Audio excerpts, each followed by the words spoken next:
Implementar políticas inclusivas para as pessoas com deficiência se tornou algo tão importante aqui no Distrito Federal que em 2019 o GDF decidiu criar uma secretaria para tratar exclusivamente desse tema. Atualmente a pasta é comandada pelo secretário Flávio Santos. Tudo bem, secretário? Secretário, qual que é o foco da Secretaria da Pessoa com Deficiência aqui do Distrito Federal? O foco principal da Secretaria é trazer para as pessoas com deficiência um desenvolvimento, seja ele social e pessoal, mudando a história das pessoas com deficiência, oferecendo políticas públicas que sejam efetivas para a mudança dessas pessoas. Na sua experiência pessoal, o senhor considera que Brasília é uma cidade inclusiva? O processo de inclusão é um processo constante, né?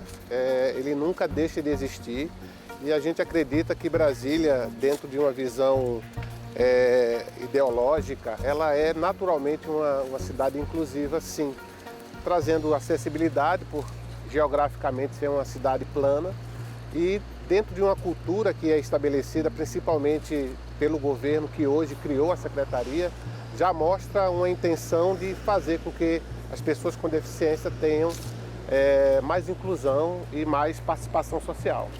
O senhor, tanto como político, como pessoa com deficiência, quais que são os pontos que o senhor observa que a cidade precisa melhorar hoje? A acessibilidade ainda é um aspecto importante a ser visto e revisto, seja pelo governo como pela sociedade. Principalmente a acessibilidade atitudinal, ou seja, as pessoas precisam mudar o seu paradigma, os seus conceitos a respeito das pessoas com deficiência e a partir daí as outras coisas acontecem naturalmente. A acessibilidade arquitetônica ainda é um processo a ser construído e o processo de inclusão que estabelece essa condição de igualdade da pessoa com deficiência com os demais seres e pares da sociedade.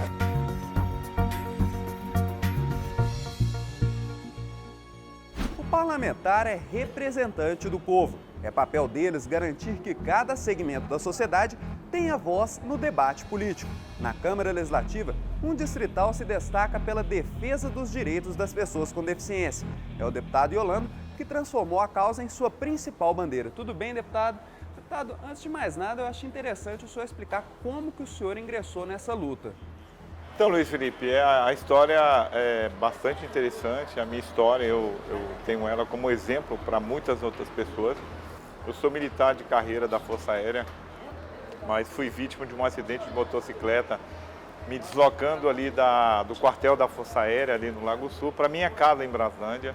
E nesse trajeto, a minha moto colidiu com o carro. Ele entrou na minha frente, colidiu. E esse acidente foi bastante grave.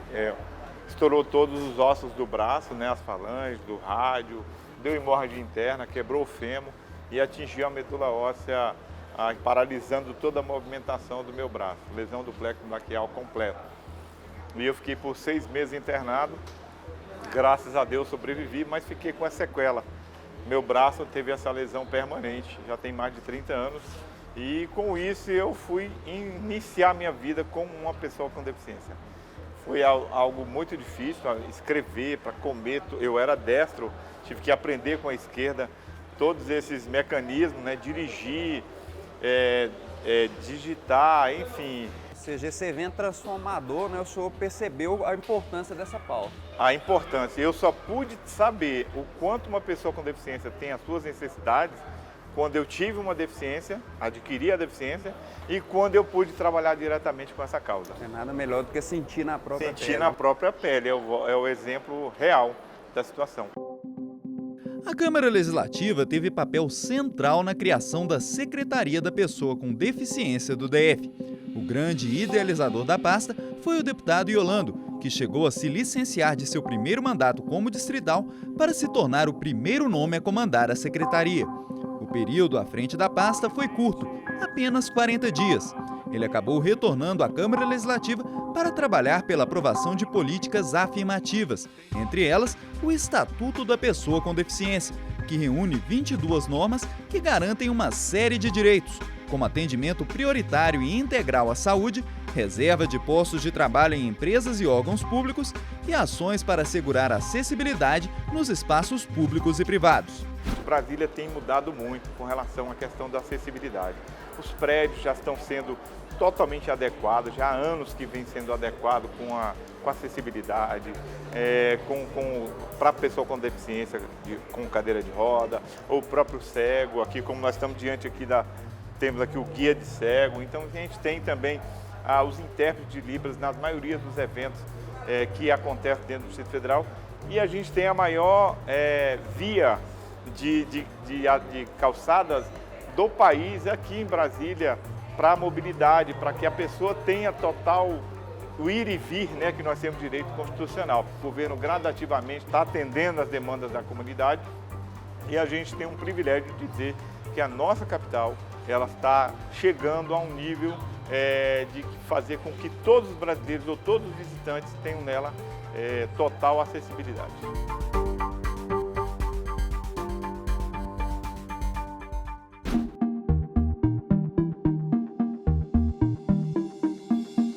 Pedro Lucas é autista, um diagnóstico que ele só compreendeu na vida adulta, mas uma condição que não o impediu de alçar voos altos. O currículo dele é extenso. Ele é pedagogo, psicopedagogo, mestre em educação especial e está se preparando para ingressar no doutorado em psicologia do desenvolvimento. Ou seja, você é uma prova viva de que o céu é o limite também para pessoas autistas, certo, Pedro? Com certeza. Pedro, e como que você descobriu assim o diagnóstico de autismo? O processo diagnóstico foi um processo complicado, onde eu precisei de muito apoio da minha família desde a infância, dos professores que estavam comigo no meu percurso escolar e acadêmico, e também já na vida adulta, quando eu tive essa compreensão completa, apesar desse percurso ter começado quando criança, de apoio e supervisão, com a minha companheira, minha esposa, que deu todo um suporte, e hoje é algo muito significativo na minha vida, com certeza. Tem um aspecto interessante que a sua área de pesquisa acadêmica é o autismo, certo? Com certeza. Hoje nós no campo da pesquisa acreditamos que os pesquisadores autistas estão a revolucionar a pesquisa sobre autismo muito por conta de uma experiência pessoal com o espectro e também com uma compreensão mais fidedigna da experiência autista, por termos a nossa experiência autista. Então estamos conseguindo trazer compreensões muito importantes, científicas, baseadas em evidência e baseadas numa compreensão ética do autismo, que está a revolucionar e apoiar a compreensão de pessoas não autistas sobre o autismo. Ou seja, nada melhor do que viver isso no dia a dia para entender o que é o autismo, certo? A vivência na vida prática, alinhada à metodologia científica, está a possibilitar uma compreensão muito grande do que é o autismo e está sendo uma revolução no campo importante que eu acredito que deve ser encorajada a todo momento. Como se não bastassem as barreiras físicas, as pessoas com deficiência ainda precisam transpor muralhas sociais, erguidas pela insensibilidade e pela falta de informação. A principal delas é o capacitismo, um tipo de discriminação pelo qual a sociedade só permite a inserção de pessoas com deficiência em tarefas e espaços específicos, sem promover uma abertura integral verdadeira. Pedro, você como autista e como pesquisador, como você avalia a compreensão da sociedade a respeito do autismo hoje? A compreensão da sociedade cresceu a nível de acúmulo de informação, mas ainda é uma compreensão muito capacitista. A compreensão do autismo ainda é vista como uma compreensão de patologia, como se a nossa diferença fosse um erro. E essa visão de normalidade é uma grande barreira na vida de todas as pessoas autistas. As nossas diferenças não precisam ser consertadas ou condicionadas, precisam ser respeitadas e compreendidas. O que nós precisamos é acessibilidade, não condicionamento. Nós estamos preparados para essa aceitação? Algumas pessoas sim, outras nem tanto. A acessibilidade ainda é pouco investigada e muito menos aplicada, mas temos muitas pessoas autistas e muitas pessoas não autistas interessadas em entender e aplicar. Tenho conhecimentos de escolas públicas que fazem um trabalho muito bacana no campo da inclusão da pessoa autista, mas também tenho conhecimento de escolas públicas que estão a fazer um trabalho tanto quanto complicado e criando barreiras, porque a barreira não está na pessoa autista, a barreira está no meio social que ela convive. E esse meio social, ele pode ser entendido como as relações dos professores com o aluno, da família com o aluno, da sociedade com o aluno, a comunidade com esse estudante. E a gente já sabe que a segregação, ela impede o desenvolvimento. Então, qualquer tipo de escola especializada para pessoas com deficiência, e nesse caso dessa reportagem para pessoas autistas, impossibilita o seu desenvolvimento, porque o desenvolvimento ocorre nas relações sociais. E um ambiente 100% adaptado a essa pessoa não vai trazer nenhuma necessidade que não vai levar a desenvolvimento algum.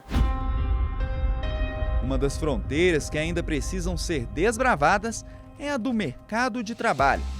Dados do Instituto de Pesquisa e Estatística do DF mostram que apenas 24% dos adultos com algum tipo de deficiência no DF estão empregados. Um desafio para os gestores de políticas públicas. Nós temos hoje, dentro da nossa estrutura, o nosso programa de inclusão profissional, onde temos uma diretoria que cuida especificamente dessa área, em parceria com o Ministério Público do Trabalho. Nós esperamos realmente diminuir esse impacto negativo, que é a falta de empregabilidade da pessoa com deficiência, fornecendo às empresas que têm que cumprir cotas essas pessoas. Então é um projeto muito importante da nossa secretaria que visa realmente mudar a vida das pessoas, oferecendo a elas a empregabilidade. E dentro de um processo crescente, vamos estar estabelecendo também a oferta de qualificação, que é um dos grandes fatores que dificulta a inclusão das pessoas com deficiência no mercado de trabalho. Que as empresas elas não oferecem os melhores postos para as pessoas com deficiência. Isso. Hoje, pela cultura, muitas empresas elas desejam apenas cumprir cotas e não estabelecem vagas que sejam realmente atrativas para as pessoas com deficiência.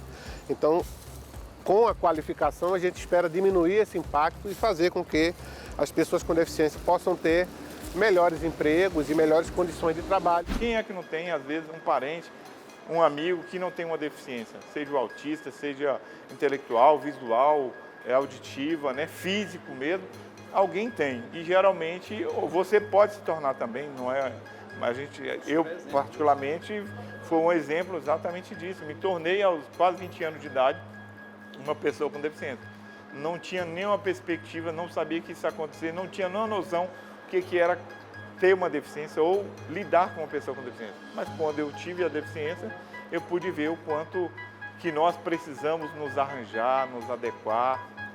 E eu acredito que as leis que estão sendo feitas ali na Câmara Legislativa, apresentada por nós parlamentares, em especial eu, que tenho lado ligado a esta causa diretamente, nós temos favorecido centenas de pessoas. Você acha que o poder público pode colaborar de alguma forma com políticas inclusivas? O que pode ser feito para melhorar esse cenário? As políticas afirmativas, elas são fundamentais.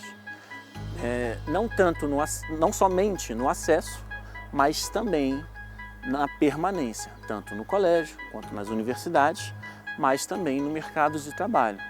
Políticas onde o poder público consiga regular, acompanhar, supervisionar a experiência dessa pessoa autista. O processo de inclusão e o processo de acessibilidade da pessoa com deficiência é um processo constante e crescente e deve ser desenvolvido principalmente para que a sociedade tenha também uma visão igualitária, uma visão sem preconceito e a partir daí sim muda as pessoas com deficiência e muda a sociedade, começa a ter uma visão muito mais correta sobre inclusão social e acessibilidade.